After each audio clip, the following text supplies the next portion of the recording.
একটু পরিচিত হই, নামটা আপনার? জিনিয়া সুলতানা, আর ডাক নাম হচ্ছে মিতু। সো মিতু, বয়স কত আপনার? 39। আমরা শুনবো আপনার পুরো গল্পটাই। আপনার জন্ম জেলা কোথায়?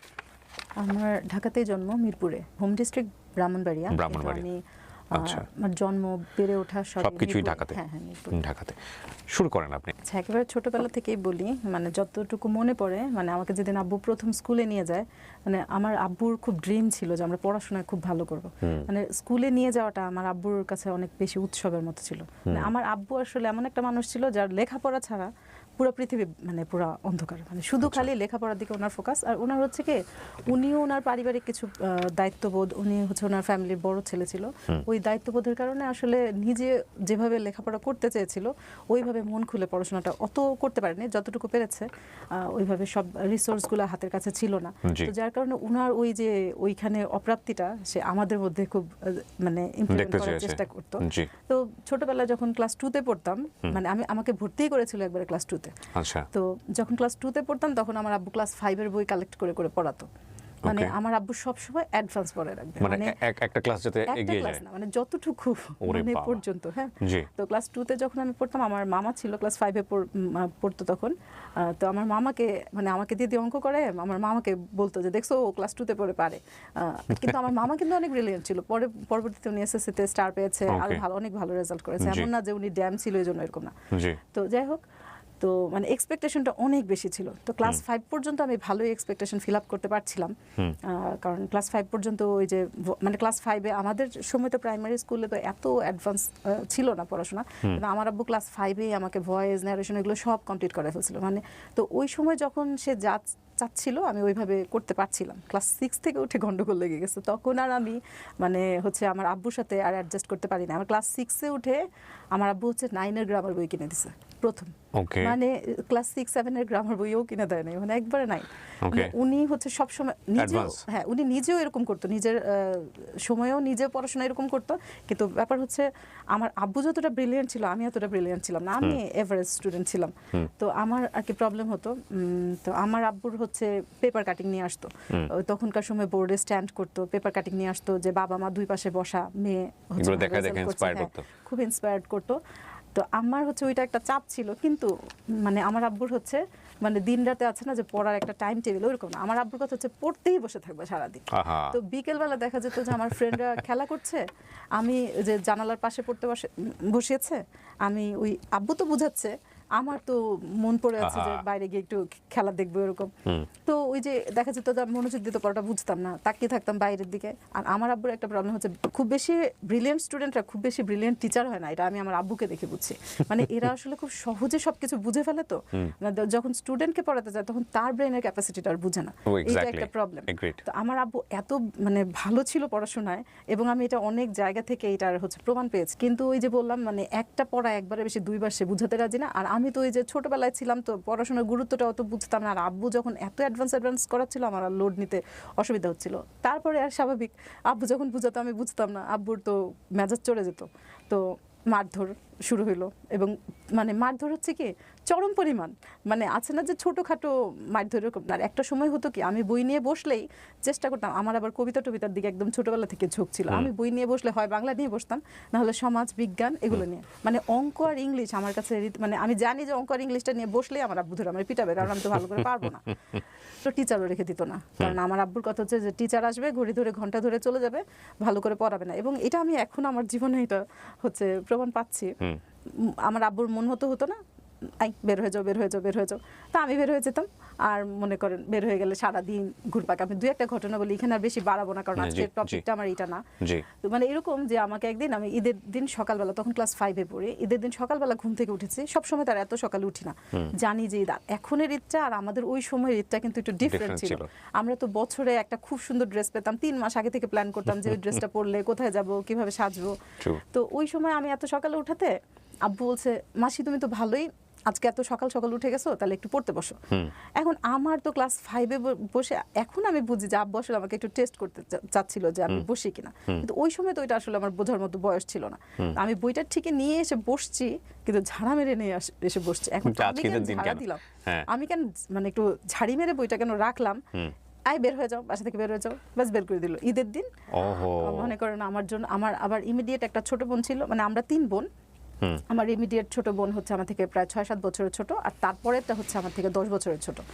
তো ওই সময় যখন আমার 6 বছরের ছোট বোন আর আমি, তখন ওই সময়ের জন্য আম্মু এত সুন্দর একটা ড্রেস কিনে দিয়েছিল, মানে আমি 4 মাস আগে থেকে প্ল্যান করতেছি আমি আর আমার বোনের সেম ড্রেস একসাথে পরবো। তো আব্বু তো এই ঝামেলা করলো কি, আমরা বের করে দিল, ঈদের ড্রেস শোকেসে তালা মেরে রেখে দিছে। আর এখন আমার ছোট বোন ঘুম থেকে উঠে বলতেছে কি, মা আজকে নাকি ঈদ। তো ও আর কি আমাদের ঘরে কোনো ঈদের আমেজই দেখতে পাচ্ছে না। পরে বলতেছে যে আচ্ছা ঠিক আছে ইয়ে করো, পরে ওর জামাটা ওকে পরতে দিছে। একই রকম জামা আমার বোন পরে ঈদ করতে পারছে না, কিন্তু আমি পরতে পারিনি। এটা কি পুরো দিনই এরকম ছিল? পুরো দিন, না, এটা তো অনেক বেশি শাসন হয়ে গেল। শুধু তাই না, মনে করেন সারা দিন আমাকে তো ঘরে ঢুকতে দেয় নাই। আমি আমাদের বাড়িওয়ালা আন্টির ঘরে বসেছিলাম, এই একটা কর্নারে বসে বসে ওনাদের ঘরে টিভি দেখছিলাম। এর মধ্যে সবচেয়ে প্যাথেটিক যে ব্যাপারটা, আমার এক ক্লাসমেট চলে আসছে আমাদের বাসায়। এখন আসছে, ও তো আমার আম্মু আব্বুরে সালাম করবে। এখন ওরে তো আমি বলতে পারি না যে আমার আম্মু আমার বাসা থেকে বের করে দিছে।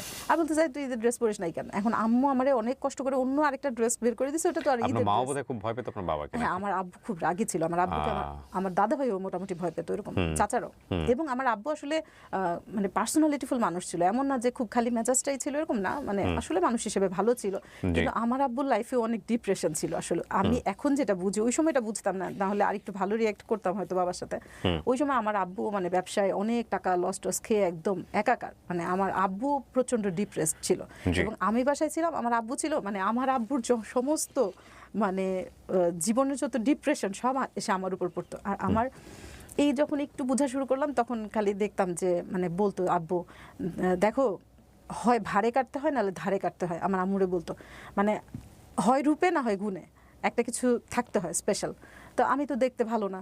তো আমার আব্বুর মানে আপনার এই মেসেজটা কোন বয়সে ঢুকেছে যে আপনি দেখতে ভালো না? ক্লাস 4-5 বুঝে গেছে যে আমি দেখতে ভালো না। এবং এটা আপনার পারিবারিক কথাবার্তা শুনে পারিবারিক ভাবে, এবং এইটার মানেই না যে আমার আব্বু আমাকে নেগলেক্ট করতো না, মানে একটা চাপে থাকতো আমার আব্বু যে আমার মেয়েটা সুন্দর না, তাহলে আমার মেয়ের এমন কিছু যোগ্যতা আরো বেশি বেশি করে দিতে হবে যেন লাইফে অনেক বেশি স্ট্রাগল করতে না হয়। আমরা যে পরিমাণ যে ধরনের পরিবারে বড় হয়েছি, তাতে এই ধরনের ডিসকাশন খুব ইজি। এগুলো এখন কিন্তু চাইল্ড সাইকোলজিতে এগুলো খুবই সেন্সিটিভ বিষয়। বাচ্চার মানসিক অবস্থাতে এই ধরনের ডিসকাশন কত বড় ধরনের প্রভাব ফেলতে পারে, বিশেষ করে শিশু মানসিক বিশেষজ্ঞ যারা আছেন তাদের কথাবার্তা শুনলে আপনারা বুঝতে পারবেন। আমাদের সময় বাবা মায়ের এই যে ডিসকাশনগুলো, এগুলো মনে করতে এগুলো লাইফের একটা পার্ট, এগুলো কোনো ব্যাপারই না, এগুলো শুনেই তারা অভ্যস্ত, এই ম্যাচুরিটি নিয়ে তা বড় হবে। কিন্তু আজকালকের যুগের ছেলেমেয়েদের ক্ষেত্রে এগুলো ডিসকাশন ইজ ভেরি রেয়ার, এবং এটা করা উচিত না বলেই মনে করেন শিশু বিশেষজ্ঞরা। বিশেষ করে ওনার ক্লাস 4-5 যদি ওনার মাথায় ঢুকে যায় যে আমি দেখতে সুন্দর না, এবং এক ধরনের হীনমন্যতা তৈরি হওয়াটা খুব স্বাভাবিক ওই জায়গাটা থেকে। আমি জানি না ওনার ক্ষেত্রে কি হয়েছে বা উনি কীভাবে নিয়েছেন বিষয়গুলো। তারপরে কি হলো? না, প্রচন্ড হীনমন্যতা কাজ করতো। তবে মানে আমাদের 3 বোনের মধ্যে আমি সবচেয়ে দেখতে খারাপ, আমার বাকি বোনরা এত খারাপ না। আপনি কি বড় সবার? হ্যাঁ, আমি বড়। আমার আব্বু হচ্ছে ফ্যামিলির বড়, এবং আমি তার ঘরে বড়। মানে আপনাকে নিয়ে কি এরকম কোনো টেনশন ছিল ছোটবেলাতে যে ওকে বিয়ে শাদী কোথায় দিব, বা ওর বিয়ে শাদী না, মানে আমার আব্বু চাচ্ছিল যে এমন আমার ভিতরে এমন কোনো একটা স্ট্রেংথ তৈরি হোক যেন আমার ওই অসৌন্দর্যটা চাপা পড়ার মতো, মানে এটা যেন আপনার দুর্বলতা হিসেবে না হয়। কিন্তু আমার তো আসলে ওই সময় বাট উনি আসলে যে প্রসেসে গেছে সেই প্রসেসটা রং, আমি আমার জায়গা থেকে বলবো।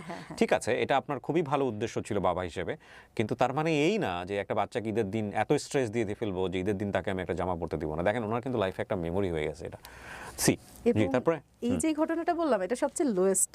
এর চেয়ে অনেক বড় বড় কিছু হয়েছে। এর চাইতে যে আরো কত বিশাল বিশাল পানিশমেন্ট আমি পেয়েছি, ওইগুলো আসলে এখানে বললে আমার মনে হয় না বলাটা ভালো হিসেবে। মানে আমার বাবার প্রতি ভালোবাসা, অশ্রদ্ধা, এগুলো হচ্ছে পরের বিষয়। আমি একদিন মনে আছে, আমাদের বাসা মিরপুর 2-এ স্টেডিয়ামের কাছে, আমি একদিন হাঁটতে হাঁটতে সত্যি মানে একদম বাসা থেকে সিদ্ধান্ত নিয়েই গেছি যে আমি আজকে দূরে কোথাও চলে যাবো, একদম বাসা থেকে প্ল্যান করেই গেছি যে আমি বাসা থেকে দূরে চলে যাবো কোথাও।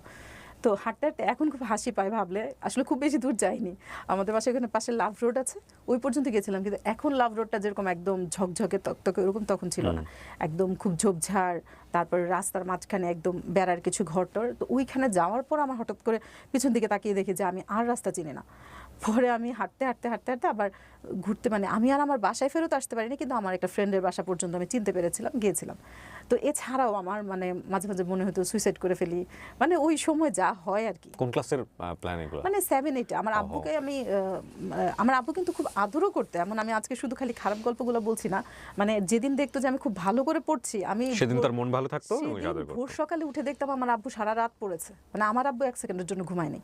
এরকম মানে আর বইয়ের A to Z কোথায় কি নোট করা লাগবে, মানে চাইতো যে সবকিছু লোকমা তুলে আমার সামনে দিবে, আমি শুধু পড়বো আমার আব্বুর মতো এরকম। কিন্তু আমার ওই রকম আসলে মেধাটা, বাকি দুই বোনের ক্ষেত্রে ওই জিনিসগুলো করতাম। ওই দুই বোনের ক্ষেত্রে হয়নি কেন, আমার আব্বু হচ্ছে, আমি ক্লাস 9-10-এ পড়ি সময় আমার আব্বু লিবিয়া চলে গেছিল। তো আমার মানে বোনদের গুড লাক যে ওরা আর কি আমার আব্বুর শাসনটা পায় নাই। আর আমার আব্বুর আরেকটা বিষয় ছিল, আমার আব্বু সবসময় বিশ্বাস করতো যে আগের লাঙ্গল যেদিকে যায় পরের লাঙ্গল সেদিকে যায়, এবং সমস্ত টর্চারিং এসে আমার উপর পড়তো। তো দেখা যেত যে আমার আব্বুকে আমরা ঈদের দিন সালাম করতে যেতেও ভয় পেতাম। আমি মানে সালামটা করতে গেলে আমার আব্বু কি রিঅ্যাক্ট করবে এটাও একটা বিষয়। আমার ছোটো চাচা আমাকে খুব আদর করতো। এবং একটা জিনিস হচ্ছে কি, আমাদের পুরো ফ্যামিলির মধ্যে, আমি ছোটোবেলা থেকে বড় হয়েছি, মানে ফ্যামিলি বন্ডিংটা অনেক ভালো ছিল। আমার আম্মুর সাথে আমার ফুপির বা আমার দাদা ভাই দাদু আপার, তারপর আমার চাচাদের, কখনো আমি এখনো পর্যন্ত, আমার প্রায় 39 এজ, তার মানে ওনারও অনেক বয়স, কখনো দেখি নাই যে আমার দাদু ব্রু কুচকে আমার মার সাথে একটা কথা বলেছে, বা আমার মার কোনো একটা অভিযোগ আছে আমার ফুপু চাচা দাদা ভাই, ইভেন আমার দাদা ভাই মারা যাওয়ার সময় আমার আম্মুর জন্য 2 হাত তুলে দোয়া করে গেছে এরকম। মানে ক্লাস 9-10-এ আব্বু বিদেশ চলে গেল। বিদেশ চলে যাওয়াটা আমার জীবনে মানে ওই দিন আমি ঈদ করছি, মানে আমি মানে সবাই জিজ্ঞেস করতে তোমার আব্বু নাকি বিদেশ গেছে, আর আমি তো মানে মহা খুশি, মানে বাবা বিদেশ চলে গেলে তো মানুষের কষ্ট লাগে, আমি তো মহা খুশি, আমি মুক্ত পাখির মতো উঠতে পারবো, আমার ইচ্ছা মতো আমি বাসায় ঢুকতে পারবো। আব্বু থাকতে তো এরকম হতো যে নিজের ঘরে টেলিভিশন দেখার জন্য আমার চুরি করে ঘরে ঢুকতে হতো। আলিফ লালা তো তখনকার সময় অনেক স্পেশাল ছিল, ওইটাও দেখতে দিত না। তো মানে অনেকে বলতো এটা কি তোমার আপন বাবা, মানে এত মারধর করতো যে এলাকার সবাই জানতো যে আমার আব্বু আমার মারে। তারপরে মানে সৎ বাবা কিনা। তো এই ব্যাপারটা আমি আজকে উঠাতামই না, কিন্তু এটা সমস্যাটা আমি আরো যেটা সাফার করেছি, আমি অনেক বড় হওয়ার পরে হচ্ছে আমার আব্বুর এক বন্ধু আসছে। তো আসার পরে আর আমার আব্বুর একটা সমস্যা ছিল কি, মারবে ঠিক আছে সমস্যা নেই, কিন্তু কার সামনে মারবে সেটাও না। আছে না যে খুব ঘরোয়া পরিবেশে মারধর করলো, কে আছে সামনে, মেহমান টেহমান কিচ্ছু না, ধরে মন মানে রাগ উঠেছে ব্যাস পিটানো শুরু করে দিল এরকম। আর পেটানো মানে কি ছোটোখাটো লাঠি টাঠি না, আমি আর কি অনেক বিস্তারিত বলতে চাই না। তো যাই হোক, পরে উনি আমাকে একদিন এসে মানে আমার আম্মুর সামনে বলতেছে, উনি একটু বোকাশোকাই ছিল, তো বলতেছে মিতুকে তো ছোটবেলায় মানে পুরো ওর আব্বু পুরো কুকুরের মতো পিটাইতো। আপনি চিন্তা করেন, আমি তখন অনার্সে পড়ি, এরকম একটা বয়সে গিয়ে যখন আমি ছোটবেলার এই কথাটা শুনবো, তখন আমার কতটুকু পেইন হইতে পারে। আমি ছোটবেলায় যে মাইর খাইতাম সেটা আমার কষ্ট লাগে না, এই যে এখানে সে বললো একটা মেমরি ক্রিয়েট হয়ে গেছে মনে মনে করেন। আর সবচেয়ে বড় কথা, আমি তো জানি আমার কেন মারতো, শুধু লেখাপড়াটা ছাড়া আমার আব্বু জীবনে আমার আর কোনো কিছুর জন্যই মারে নেই। 10-এ গিয়ে এক সাবজেক্টের রেজাল্ট খারাপ হয়ে গেল, ওইটা আমার জীবনে একটা খুব জরুরি ধাক্কা ছিল। আব্বুকে একটা চিঠি লিখছিলাম যে আব্বু আপনি আমার এসএসসি পরীক্ষা দেওয়ার আগে আমি লিখছিলাম যে আব্বু এইচএসসিতে আপনি আমার কেমন রেজাল্ট আশা করেন। আমার আর মানে ওই যে হায়ার সেকেন্ডারি স্কুল সার্টিফিকেট আর সেকেন্ডারি স্কুল সার্টিফিকেটের মধ্যে এইচএসসি লিখে ফেলছে। আমার আব্বু ওই চিঠি লাল কালি দিয়ে গোল দিয়ে সে লিবিয়া থেকে ওই চিঠি আবার ফেরত পাঠাইছে। মানে একটু মানে আমার আব্বু একটু অদ্ভুত টাইপের মানুষ ছিলেন। তো যাই হোক, এরপর থেকে আমার জীবনে আর এসএসসি এইচএসসি ভুল হয় নাই। তো ফুপি হচ্ছে মানে মাঝে মাঝে আমার মনে আছে সন্ধ্যাবেলা ছাদে গিয়ে শেখাতো যে দেখো আমরা দেখতে সুন্দর। আমার ফুপি মানে আমরা আমাদের পুরো ফ্যামিলিতে আমরা সবাই মোটামুটি কালো, কেউ এত একদম সুন্দর না কেউ খুব একটা। তো আমার ফুপি শেখাতো যে দেখো আমরা দেখতে ভালো না, তো আমাদের যদি একবার কোনো কারণে মান সম্মান চলে যায়, হ্যাঁ কোনো একটা যদি একটা ব্যাড রেকর্ড হয়ে যায়, এটা কিন্তু আসলে রিমুভ করা যাবে না। অন্যরা হয়তো যদি যারা খুব সুন্দর এদেরটা হয়তো রিমুভ হয়ে যাবে, কিন্তু আমাদের যেহেতু একটু দুর্বলতা আছে, আমাদের কোনো একটা ব্যাড রেকর্ড হয়ে গেলে কিন্তু এটা আসলে রিমুভ করা যাবে না। আর আমার তো এই দিকে ডাইভার্ট হওয়ার কোনো সুযোগই নেই, কারণ আমারে আসলে এত আমি চোখে পড়ার মতো ছিলাম না দেখতে। আর আমারও আসলে ওই দিকে মানে এত বেশি আগ্রহ ছিল না, বলতে আমি দুর্বল ছিলাম দেখি আমার ওই দিকে আগ্রহ ছিল না আর কি। এমন না যে আমি খুব যোগ্য ছিলাম তারপর আগ্রহ ছিল, এরকম না, আমার আসলে ওই অ্যাবিলিটি ছিল না। এই জন্য মানে উনি ওনার যোগ্যতা নিয়ে সচেতন ছিলেন, মূল কথা হচ্ছে এটা। উনি জানতেন, উনি মনে করেছেন যে আমি তো আসলে দেখতে ভালো না, আর এত বেশি কনস্ট্রেইন, এত বেশি মানে কনজারভেটিভ এনভায়রনমেন্টে বড় হয়েছি, সুতরাং আমার ওদিকে চিন্তা করার কোনো সুযোগই নাই। এটা আসলে ওনার অ্যাডোলেসেন্স বয়সে একটা ছেলেকে ভালো লাগার জায়গাটা উনি বোঝাচ্ছেন, আমি যদি ভুল না করে থাকি, রাইট? প্রেম প্রীতির যে জায়গাটা। জি, ওই সময় থেকে আমার এটা মনে হতো যে আমি একটা ভালো জব করব, রান্না বান্না কিছু আমি তো ঘর সংসার করবোই না, আমার রান্না বান্না তো শেখার দরকার নেই। মানে করবেন না কেন?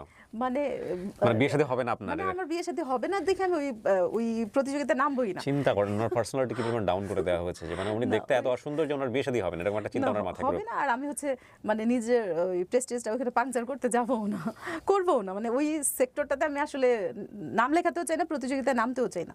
তো যাই হোক, এরপরে হচ্ছে কি মানে এর মধ্যে নতুন নতুন মোবাইল হচ্ছে হাতে আসা শুরু করলো, মানে অনার্স সেকেন্ডারি দিকে আমার ফোনে কথা বলতে খুব ভালো লাগতো। আর অনার্সে থাকতে আমি হচ্ছে মেইনলি পর্দাটা মেনটেন করতাম মনে হয় শুধুমাত্র আমাকেই আর কি। আমার ফ্রেন্ডরা এখন যদি দেখে, এমন অনেক ফ্রেন্ডরা আছে আমাকে হিজাবে দেখলে চিনবে, এমনি চিনবে না। তো ক্লাসমেটদের মধ্যে হতো কি মানে ফ্রেন্ডলি রিলেশনটা ছিল, কিন্তু মানে সবার না কেমন যেন একটা আলাদা রেসপেক্টের জায়গা ছিল। যেমন আমার একটা ছেলে ফ্রেন্ড হয়তো একটা মেয়ে ফ্রেন্ডের সাথে একটা দুষ্টামি করে একটা কথা বলবে, জিনিয়া তুই একটু সামনে আগা, ওর একটা কথা বলবো। তো আমার আরেক ফ্রেন্ড বলতো এই ওর সামনে বলতে পারলে ওর সামনে কেন বলবি না, বলে দে না, মানে আমার একটু হুজুর হুজুর মনে করতো আর কি।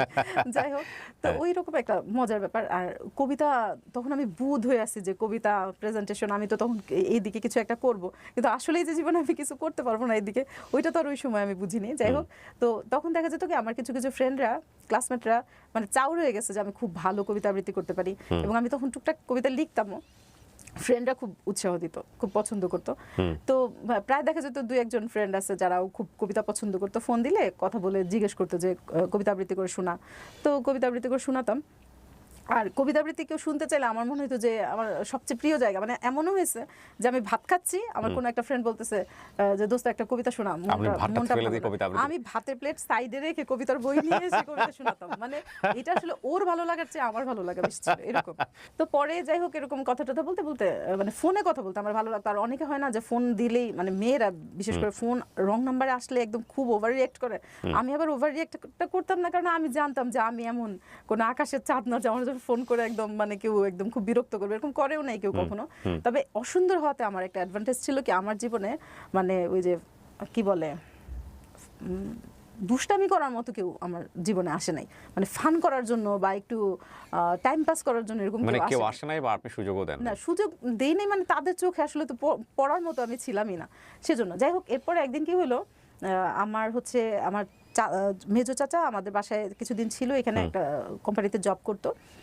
তো ওনার সাথে দেখা করার জন্য ওনার এক দূর সম্পর্কে আত্মীয় ছিল, আমরা দুলাভাই বলতাম, আর কি দুলাভাই লাগে। দুলাভাইয়ের হচ্ছে একজন কলিগের সাথে আমার একদিন কথা বলাই দিল। তো উনি কথা বলার পরে কেমন আছো, ভালো আছো, বাস এটুকুই।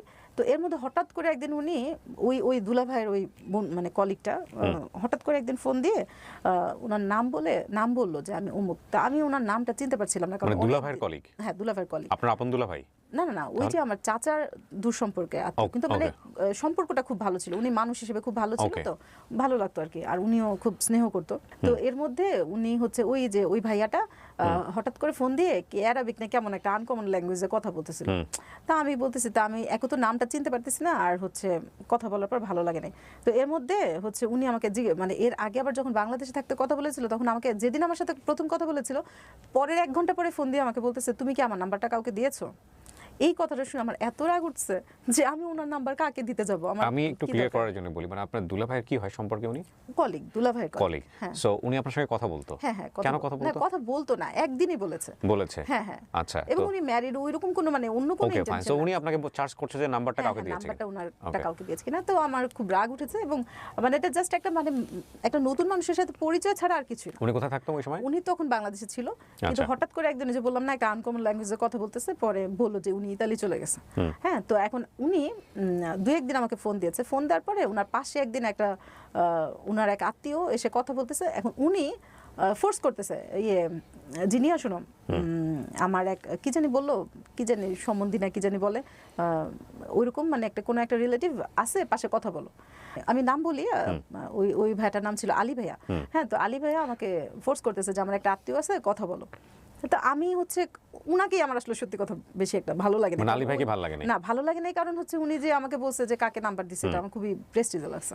তো আমি হচ্ছে ওই লোকের সাথে কথা বলবো না, কিন্তু আমি ওই পাশ থেকে শুনতে পাচ্ছি ওই লোক বলতেছে না না না কথা বলবো না, মানে উনি ইন্টারেস্ট দেখাচ্ছেন। আচ্ছা, হ্যাঁ, আমার এইজন্য আরো রাগ করতেছে। তখন আপনি অনার্সে? তখন মানে অনার্স সেকেন্ড ইয়ার বা হ্যাঁ সেকেন্ড ইয়ারে হবে। এরকম হুট করে কেন কথা বলা দিবে? এটাই তো আমি পরে বলছি, এটা হ্যাঁ কথা বলার কারণ আছে। তো পরে আমি জাস্ট পরে আমারও একটু খুব লাগলো। আর ততদিনে আমার একটা কনফিডেন্ট বেড়ে গেছে যে আমি কারোর সাথে কথা বলেছি, আমার সাথে কথা বলতে বাধ্য, মানে আমি খুব মজা করে কথা বলতে পারতাম। এবং এটা আমার ফ্রেন্ডরা সবাই বলতো যে মানে আমার শুধু আমার কথা শোনার জন্য আমার ফ্রেন্ডরা এসে বসে থাকতো, আর আমি খুব মজা করে কথা বলতে পারতাম। আমার সাথে কেউ কথা বললে বুধ হয়ে সারাদিন কথা শুনতে পারতো, এরকম মানে মেহমানদারি আমি না করলেও মানে শুধু কথা শোনার জন্য বসে থাকবে, এরকমও ফ্রেন্ডরা আসতো মাঝে মাঝে। আচ্ছা, যাই হোক, তো আমার খুব মানে ততদিন আমার কনফিডেন্ট আছে যে যে আমার সাথে কথা বললে আবার তো কথা বলবেই। তা আমার কথা হচ্ছে আমি কথা বলি না বলি, সে যে আমার সাথে কথা বলতে চায় না, এটা এটাতে অ্যাট্রাক্ট ফিল হয়েছে, খুব বিরক্ত লেগেছে। তো পরে যখন ফোন দিল, উনি যখন সালাম দিল, মানে উনাকেও একদম ধরে বেঁধেই কথা বলাচ্ছে আর আমাকেও ধরে বেঁধেই কথা বলাচ্ছে।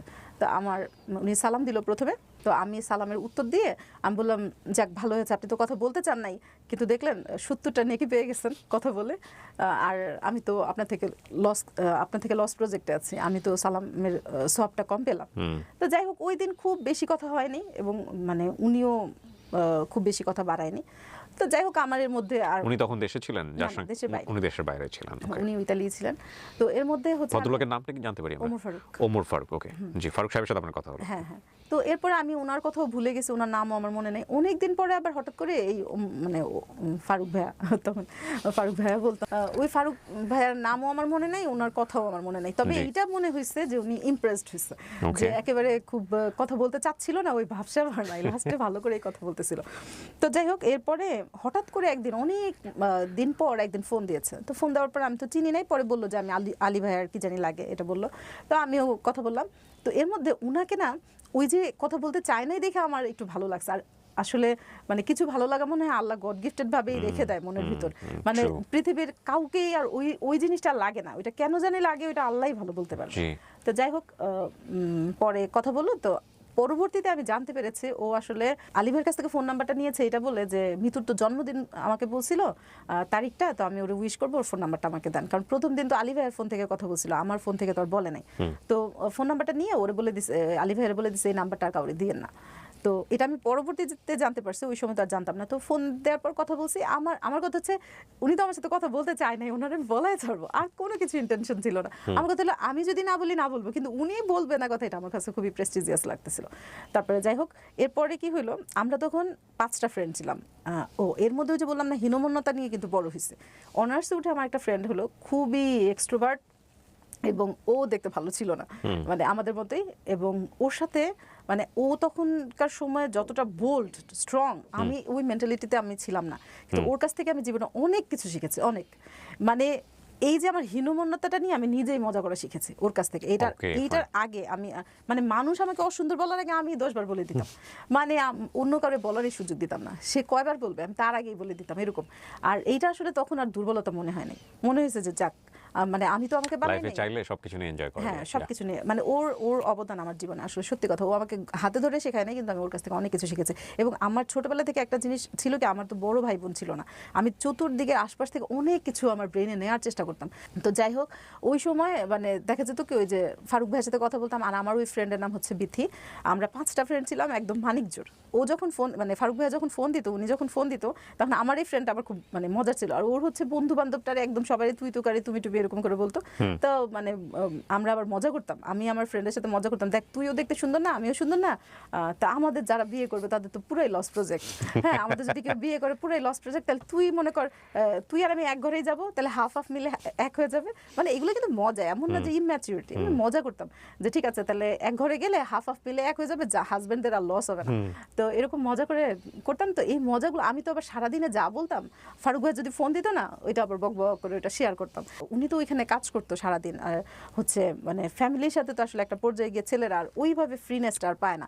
তো আমাদের সাথে যখন কথা বলতো না, আমার মনে হয় উনি একটু ব্রিদিং স্পেস পাইতো, মজা পেতো আর কি। তখন কি জানেন আপনি ফারুক ভাই কে, কোথায় থাকেন, কি অবস্থা? না, আমি শুধু মানে আমি জানিও না, আমার জাস্ট ভালো লাগে কথা বলতে, এই জন্যই আমি বলি এটার কোনো ভবিষ্যৎ নাই। এবং এটা নিয়ে ওনারে নিয়ে আমার আসলে অত বেশি মাথা ব্যথা নেই, কিন্তু মানে মনের অজান্তে কিছু একটা ফিল করতাম, যেটা আমি আর কারো বেলায় করি নাই আমার সারা জীবনে। এটা উনি জানতো ওই সময়টাতে? না না না না, জানতো না। উনি ফারুক ভাই কিন্তু ওই সময় এট এ টাইম আমার সাথে কথা বলতে পছন্দ করে, সেম ওয়েতে আমার বান্ধবীদের সাথেও সেম ভাবে, মানে একটা বলতে পারেন যে খুব ভালো একটা ফ্রেন্ডশিপ। আমার দুলা ভাই পরে বলেছে আমাকে যে ওই আমার চাচা আর কি বলেছে যে মিতু তো বড় হয়েছে, ওর জন্য ভালো ছেলে টেলে পাইলে দেখো। ওকে, সো এই জায়গা থেকে নাম্বারটা শেয়ার হয়েছে। হ্যাঁ, মানে আই গট দিস ইন্টেনশন নিয়েই হচ্ছে আলী ভাই ওকে। আর আপনি তার সাথে সারা দিন কথা বলে মজা নিচ্ছেন, আলটিমেটলি ওদিকে কোনো ইন্টারেস্ট নাই। আর আলী ভাইও কিন্তু ওকে বলে নাই, ওই ফারুক ভাইকে বলে নাই যে আমার নাম্বারটা কেন মানে দিয়েছে বা কথা কেন বলেছে, ওইরকম কিছু ওনাকেও বলে নাই আমাকেও বলে নাই। আমরা জাস্ট একটা খুব ভালো ফ্রেন্ডশিপ, সারাদিন কি করি বান্দরামি যা কিছু করি ফ্রেন্ডরা সবাই মিলে সারাদিন, আমি এসে বকবক করতেছি আমার বাসায় এসে বসে আমার ফ্রেন্ডরাও সবাই মিলে ফারুক ভাইয়ের সাথে কথা বলতেছে, মানে একদম কমন একটা ফ্রেন্ডশিপ বলা যায় এরকম। তো যাই হোক, পরে ওই যে বললাম যে কেয়ারের ব্যাপারটা, মানে রাস্তা দিয়ে যাচ্ছি গাড়ি পাচ্ছি না, বা গাড়িতে উঠলে কোথায় উঠবো না উঠবো, মানে আমার সাথে থাকতো না কিন্তু আমার সাথে চেয়ে কম না এরকম। ওকে, খুব ভালো একটা, আর সবচেয়ে বড় কথা খুব উৎসাহ দিত। আর কবিতা আবৃত্তি উনি শুনতেও খুব পছন্দ করতো। আর ও হচ্ছে খুব ভালো গান গাইতে পারতো, আচ্ছা, ফোন দিলে আমার গান শোনাইতো এবং খুব ভালো গান গাইতো, আমার ফ্রেন্ডরাও খুব পছন্দ করতো। তো আর সবচেয়ে বড় কথা কি, অতদিন আমরা বুঝে গেছি ওর মানে সোলটা ক্লিয়ার, একদম ভালো ভালো একটা, অন্য কোনো ইন্টেনশন নাই, জাস্ট কথা বলবো। একদম খুব ভালো একটা মানুষ। এবং আমরা এতগুলা ফ্রেন্ড মিলে কথা বলতেছি, আমাদেরও যে একটা মানে আউল ফাউল ভাবতেই পারতো না, কিন্তু ওরকম না। তখন নতুন নতুন স্কাইপটা মানে ভিডিও কলটা মাত্র নতুন নতুন, মাঝখানে কিন্তু আমি ওনাকে দেখি নাই তো, আর উনিও আমাদের দেখে নাই তো। এর মধ্যে আর দেখা করার আসলে ওইরকম সুযোগও নাই, ওইভাবে চিন্তা ভাবনাও নাই। কথা বলতে ভালো লাগে, কথা বলি, উনারও ভালো লাগে। তো 2007-এর দিকে সম্ভবত, মানে 7-এর শেষের দিকে বা 8-এর শুরুর দিকে হবে, আমার ছোট খালামণির বিয়ে হয়েছিল মোবাইলে। আমার ছোট খালামণি হচ্ছে খালুজিকে দেখে নাই। আচ্ছা, তো মানে ওই দিন তখন নতুন নতুন শুনছে যে আমাদের এদিকে একটা সাইবার ক্যাফেতে কথা বলা যায়, হচ্ছে চেহারা দেখে দেখে কথা বলা যায়। ওই সময় তো 1 ঘন্টা বসে থেকে 1 সেকেন্ড দেখা যেত না, কিন্তু অনেক মানে অনেক মূল্যবান ছিল ওই সময়টা। আমরা সেজে গুজে গিয়ে বসে থাকতাম যে কথা বলবো, আব্বুর সাথে কথা বলার সময় আমরা এরকম করতাম। তো এর মধ্যে আমার ছোট খালামণি গেছে খালুজির সাথে কথা বলতে, আমি আর আমার মানে আমার ইমিডিয়েট যে ছোট বোনটা ও গেছে সাইবার ক্যাফেতে। তো এর মধ্যে ওই দিন আবার মানে কাকতালীয় ভাবে ফারুক ভাইয়ের হচ্ছে ছুটির দিন ছিল। তো ছুটির দিন ছিল দেখে ও তখন মানে ওই দিন সাইবার ক্যাফেতে যেত, এমনি রেগুলারই যেত। তো ওই দিন হঠাৎ করে আমি তো বললাম সারা রাস্তায় আসতেছি, আমি তো মানে কথা বলতেছি, কিন্তু এর মধ্যে আমার পেটে আর এমন কিছু নাই আমার জীবনে বাকি জীবনের সাথে শেয়ার করা হয় নাই। আমি তো এর মধ্যে আমি বলতেছি আমার খালামণি তো আজকে হচ্ছে খালুজিকে দেখবে, জীবনেও দেখে নাই, বিয়ে হয়েছে কিন্তু দেখে নাই, আজকে প্রথম দেখবে। তো আমার খালাম্মা খালুজির সাথে কথা বললো, মানে 1 ঘন্টা বসে থেকে 1 পলক দেখলো। তো এর মধ্যে বলে কি, আচ্ছা তুমি এক কাজ করো, আমার ইমেল নাম্বারটা দিলাম, তুমি হচ্ছে ইয়ে করো, একটু বসো মেইল ইয়েতে স্কাইপে, হ্যাঁ তখন তো স্কাইপ ছিল, স্কাইপে বসো। তো আমি তো এমনি মানে আমার খালামণিরা আমার ভাববে যে কত পাকা পাকছে, এমনি কথা বলি, কিন্তু এটা সবাই জানে, আমার আম্মু জানে, আমার বোনরা জানে। এবং কথা যে বলি আমি কোনো আড়ালে আবডালে গিয়ে বলি না, আমার বোনদের সামনে বলি। কোনো মানে কারণ হচ্ছে ওনার সাথে আমার এমন কোনো গোপন কথা নাই যেটা আমার আসলে লুকায় টুকায় বলতে হবে। সারাদিন ফাইজলামি করতেছি, আম্মার সামনে এই কথা বলতেছি। আর আমিও না খুব আশ্চর্য হয়েছি, আম্মু সারা জীবনে এত শাসনে বড় করছে, এইখানে কথা বলে না কিছু বলতো না। আমার আম্মুর সাথেও কথা বলছে, কারণ অনেক সময় দেখা যেত ফোন করলে আমার না পেলে আম্মুর সাথে কথা বলতো, আমার বোনদের সাথে কথা বলতো, মানে একদম ফ্যামিলিয়ার হয়ে গেছিল। আমি তো বসবো না, এখন তো আমি দেখতে সুন্দর না, এটার জন্য একটা হেজিটেশন আছে। আর হচ্ছে আমার খালামণি আমার ভাববে কত পাকা পাকছে। তো এই জন্য পরে আমি বলতেছি, খালামণি ফারুক ভাই বলতেছে স্কাইপে বসার জন্য, বসবো। তো বলতেছে আচ্ছা বসো। তো এখন বসছি, পরে আমি বলছি তাহলে আমি মেকআপ কিন্তু খুলতে পারবো না, এমনি বসবো, মৌসুমি আছে আমার পাশে, আমার ছোট বোন, দেখলে বসবো, সমস্যা নেই। আচ্ছা বসলাম, এখন বসার পরে বলতে চাচ্ছি একটু মেকআপটা খুলো। আপনি তখন দেখছেন ফারুক ভাইকে? হ্যাঁ হ্যাঁ, ওই ফার্স্ট দেখলেন? হ্যাঁ ওই ফার্স্ট দেখলাম, বড় বড় চুল। তখন একটা মজার ব্যাপার ছিল, আচ্ছা ওটা একটু পরে বলি। বড় বড় চুল, ওরে দেখে আমার মেজো বোন, মানে আমার মেজো বোন অনেক সহজ সরল, হাসতে হাসতে মানে পাগল হয়ে যেতেছে এরকম অবস্থা। তো ওই পাশ থেকে ফারুক ভাই খুব আনইজি ফিল করতেছে, মজাও পাচ্ছে, আনইজিও ফিল করতেছে। তো হঠাৎ করে আমি আমার বোনের দিকে তাকায়, ওর মানে এক্সপ্রেশনটা দেখতে দেখতে ঘুরে তাকায়, দেখি স্কাইপের চেয়ার খালি, ওই পাশে চেয়ার আর নাই, দেখি চুল বেঁধে আসছে, মানে শোল্ডার পর্যন্ত চুল ছিল আর কি, মানে বাবলি চুল ছিল আর কি। তো চুল বেঁধে আসছে। তো এখন জিজ্ঞেস করতেছে এখন চলবে, এখন আর হাইস না। তো ওইরকম আমি বাসায় আসার সময় কথাটা বললাম খুব ভালোই, মানে এমন না যে খুব ডিসঅ্যাপয়েন্টেড হইতে দেখি নাই, আর আমিও খুব একটা ডিসঅ্যাপয়েন্টেড না। কিন্তু ততদিনে কিন্তু আমার আসলে আপনি তো মেকআপ খুললেন ওর সামনে? হ্যাঁ মেকআপ খুললাম, আমার খালামণি পারমিশন দিয়েছে খালামণির সামনে।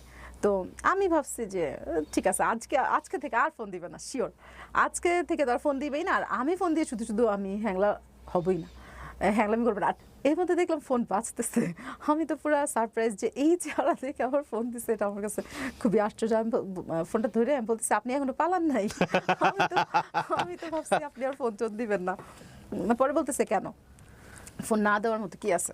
পরে আর আমার আবার হচ্ছে পলিসিস্টিক ওভারি সিনড্রোমের প্রবলেম আছে, তো এই কারণে হচ্ছে কি আমার ওই যে পলিসিস্টিক হলে তো কিছু কিছু সিমটম থাকে, যেমন মুটিয়ে যাওয়ার প্রবণতা। তখন মোটা ছিলাম না, তখন স্লিম ছিলাম ঠিকই, কিন্তু প্রচন্ড ইয়ে ছিল, একনির প্রবলেমটা ছিল প্রচুর। আর ইয়ে হলে মানে পলিসিস্টিক হলে আরো কিছু কিছু মানে সমস্যা হয়, যেমন ঘাড় কালো হয়ে যায়, মানুষ স্কিনে প্রচন্ড ব্রনের স্পট হয়, হলে যেতে চায় না, আর মোটা হওয়ার প্রবণতাটা বেশি থাকে। কিন্তু ওই সময় মোটা ছিলাম না। তো যাই হোক, পরবর্তীতে আমি ভাবলাম যে আপনি আর পালান নাই, তো যাই এরপরে আর কথা বাড়লো। আর ওইদিকে দেখলাম যে ওইখানে চেহারা টেহারা নিয়ে ওনার কোনো হেজিটেশনই নাই, কোনো হেজিটেশন নাই। আর আমি তখন কি করতাম, মানে ওইখান থেকে আসার পরে আমার পান্না খালামণি, আমার ছোট খালামণিও তো ইয়াংয়ে ছিল, তো মানে বলতো কি ফারুকরে দেখতে জানি কোন একটা নায়কের মতো লাগে, মানে ফেসটা চেনা চেনা লাগতেছে, মানে খুব সুন্দর বুঝাতে না, মানে চেনা চেনা ফেস বোঝাতে আর কি, বলতেছে যে চেনা চেনা লাগতেছে। তো কার মতো কুনাল আছে না ওই সময় কি জানি একটা সিনেমা, কালিউগ না কি জানি একটা সিনেমা ছিল, হ্যাঁ হ্যাঁ হ্যাঁ, তখন কুনালের মতো লাগতো। তো আমি কি করছি, তখন আমাদের ওই যে ভিসিডির যুগ ছিল মনে হয়, হ্যাঁ ভিসিডি ভিসিআর, তো ওইটা 90s এর কি আমি জানি না, এই যুগের ছেলে মেয়েরা এগুলা চিনবে কিনা। তো ওই সময় ওইটা দেখতেছিলাম, তো আমার ওই যে কালামণি ওটা বলছে আমার কাছে লাগতেছিল, তো আমি এর মধ্যে ওই গানটা ওইরকম মানে এমনি অন্যান্য গান শুনতেছিলাম, তার মাঝখানে ওইখানে একটা গানের একটা পোর্শনে আমার মানে অনেক বেশি সিমিলার লাগতেছিল। আমি করতাম কি, আমার ছোট বোনরা তো বাসায় ছিল, ওরা যেন বুঝতে না পারে, আমি করতাম কি ওই জায়গাটায় ফ্রিজ করে রেখে দিয়ে আমি দেখা যেত খাচ্ছি, অন্যান্য কাজ করতেছি, ওই চেহারাটা ওই জায়গাটাতে দেখতে খুব আমার মানে ভালো লাগতো। কিন্তু আমার বোনরা তো বুঝতে পারতো না যে আমি কি হয়েছে, স্টোরি জানে আমাদের ফারুক ভাই। হ্যাঁ হ্যাঁ, ওকে ফাইন। মানে আমি বললাম না, আমার জীবনের এমন কোনো দাড়ি কমা ফুল স্টপ, ইভেন মানে আমার জন্মের পর থেকে এই ফিলিংস এর জায়গাটায় অন্য কোনো মানুষ আপনার এই ফারুকের ছাড়া অন্য কোনো মানুষ আর কখনোই আসেনি? না না না। Okay fine. কিন্তু 2008 বাংলাদেশে আসবে, তো বললো কি দেখা করবে, তো দেখা করবে বলাতে আমি আমার ফ্রেন্ডদের পরামর্শ নিলাম। আচ্ছা, ও ততদিনে কিন্তু আমি আমার ফ্রেন্ডের সাথে ঘটকালি করতেছি, ওর সাথে ঘটকালি করতেছে, কিছুই নাই। তারপরে কেমন জানি ওনারও দেখতাম যে আমারে ফোন দেয় নাই, এমন একটা দিনও হতো না, আর আমারও কেন জানি কথা বলি না এরকম একটা দিনও হতো না। আর আমি সারা দিনে সব মজার মজার কথাগুলো জমায় রাখতাম। বাংলাদেশে আসবে, আমি তো বিশাল সমারোহে রেডি হচ্ছি, 2008 বাংলাদেশে আসবে, আমার ফ্রেন্ডদের বলছি, তো টুকটাক কেনাকাটা করলাম যে দেখা করতে যাবো, আমি একদিনই দেখা করবো। তা আমি আচ্ছা ঠিক আছে একদিন দেখা করবো, আমি কিন্তু জীবনে একা যাইতে পারবো না, তাহলে আমরা 5 ফ্রেন্ড যেদিকে যাবো, আমরা 5 ফ্রেন্ড, কোনো মানে 5 ফ্রেন্ড ছাড়া আমরা কোথাও যাই না। আর এটাও তো ততদিনে ওনারও জানা আছে, বুঝতে আচ্ছা ঠিক আছে তোমরা 5 ফ্রেন্ড আসলে আমার সমস্যা কি, এসো। আমাদের বাসা হচ্ছে মিরপুর 2-এ স্টেডিয়ামের 1 নম্বর গেটের এই পাশে। আর বললাম যে তখন ওই আমি তো রাস্তাঘাট খুব একটা চিনি না, আমার ফ্রেন্ড বিথির সাথে কন্ট্যাক্ট করে যে কোথায় আসবো টাসবো, তো তখন আমরা 5 ফ্রেন্ড মিলে পুরো ফুল রেডি হয়ে গেলাম। মানে ফায়ার সার্ভিস আমার একটা ফ্রেন্ডের বাসা ছিল, ওরা আব্বু এখানে জব করতো, তো ওই আমরা ফায়ার সার্ভিসেই বসে অপেক্ষা করতেছিলাম, তো এসে হাজির হলো। ততদিনে কিন্তু আমি শুধু দেখছি 2007-এ, আমার ফ্রেন্ডরা কিন্তু কেউ দেখে নাই। হ্যাঁ, একটা মজার ব্যাপার হইলো, আমি যখন ফায়ার সার্ভিস থেকে আমি আর আমার ফ্রেন্ড বিথি হচ্ছে সামনে 2 জন হাঁটছি, আর পিছনে আমার বাকি 3 জন ফ্রেন্ড। এর মধ্যে আমার ফ্রেন্ড বিথি মানে ওই ফারুক ভাই হচ্ছে ফায়ার সার্ভিসের সামনে দাঁড়ায় ছিল, জানেও না যে কি ড্রেস পরে আসবে, কি গেট আপে আসবে, কি আসবে, বিষয় কিছুই জানে না। আমার ফ্রেন্ড দেখেই চিনে ফেলছে যে এটা ফারুক ভাইয়া। মানে আমরা এত কথা বলতাম, আমাদের কারো সম্পর্কে কিছু বাকি নাই, ও না দেখেই চিনে ফেলছে।